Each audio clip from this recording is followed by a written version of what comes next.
Mga igsuon mayong adlaw kanatong tanan. Karon adlaw na usab nga Lunes, pitsa 20 sa bulan sa Nobyembre sa tuig 2023. Ug karon mga igsuon aniya nakita sa ikakatluag tulo nga semana sulod sa tuig. Sa ngalan samahan sa Anak ug sa Espiritu Santo. Amen. Ang Ebanghelyo kinutlo gikan sa basahon sumala ni San Lucas.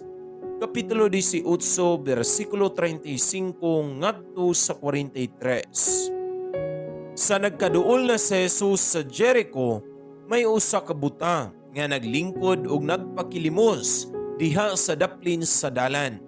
Sa pagkadungog niya sa paglabay sa panon sa mga tao, nangutana siya, "Unsa ba kini?"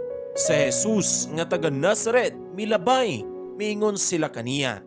Unya misinggit siya, "Jesus, kaliwat ni David, kaluy-i intaw nako." Tungod ni ini, gikasab-an siya sa mga tao nga naguna o gipahilom siya.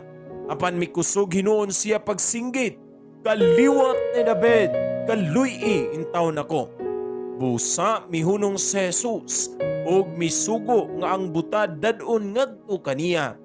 Sa nahiduol na siya, nangutana si Jesus kaniya, "Unsa may buot mong buhaton ko alang kanimo?" Mitubag siya, "Sir, gusto unta ako nga makakita pag-usab." O giingnan siya ni Jesus, "Makakita ka, ang imong pagtuo mo'y nakaayo kanimo."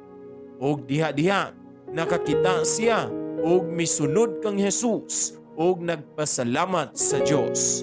Sa pagkita niini sa mga tao, midayeg silang tanan sa Dios. Mga igsuon, ang Ebanghelyo sa Ginoo daygon ikaw o Kristo. Mga igsuon ko ni Kristo, kumusta? Gikapoy na ka? Padayon lang sa pagtikang paabante sa imo nga mga lakang sa dalan nga naay Dios sa atong kinabuhi. Mamahimong gikapoy na ka tungod sa daghang problema nga imo karong gihambin ug feeling nimo ikaw ra usan nag-inusara, wala kay kastorya, kasumbungan nga makapaluag-luag sa gibating kahuot sa imong dughan.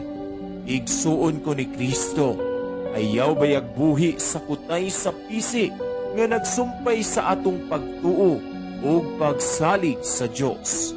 Hatagi og panahon ang imong kaugalingon sa pagpahulay, paghinulsol ug pagampo sa Dios.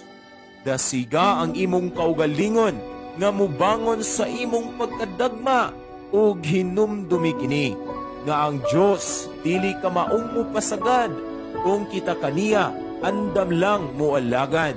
Ug ang Dios mingon, "Ibubo ang tanan nimong paningkamot sa kinasingkasing nga paagi sa akong atubangan, ug ayuhon ko ikaw, ug hatagan ko ikaw sa tinud-anayng kalipay, ug kinabuhing puno sa kalinaw." Amen.